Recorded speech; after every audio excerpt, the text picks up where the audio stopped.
The bicycle parts section at your local Walmart keeps getting bigger and better. Today I'm looking for some locking grips, mountain bike style. And I found these for $12.96 under the Ozark Trail brand. Ozark Trail is making a lot more good stuff lately. So let's put these on my bike and see just how good they actually are. So what do you get? You get a rubber grip with an aluminum ring on the end of it, and then you turn a screw down there to lock it into place. And on the end of the handlebar, it's rubber. So it doesn't have a metal end cap. It has a rubber on the end of it.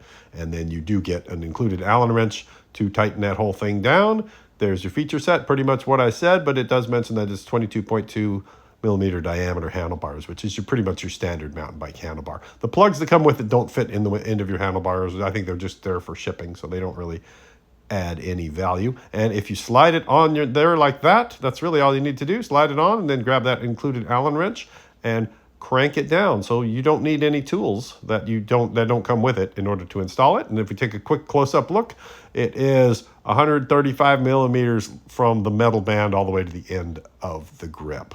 And Walmart was not shy by branding it. They really want to make Ozark Trail a big brand. So say it loud, I'm cheap and I'm proud if you're riding with your Ozark Trail. You can't hide it. And the diamond grip gives you a lot of traction. I really felt like my hands are going to stay on the bars with this thing. Now, this is kind of a modified hybrid urban assault street bicycle that I'm building to ride around LA. To be somewhat comfortable, I needed to raise the bars up. So I put 3-inch higher bars on it, and then I found these grips that I think are going to be perfect for this particular bike. That's what it looks like on the ride. I do like having rubber-ended grips versus metal-ended grips, so I can lean it against things if I need to, prop it up against a wall or something and not do any damage to the things I lean it against. But if you're looking for bicycle grips that lock on, check out walmart.com.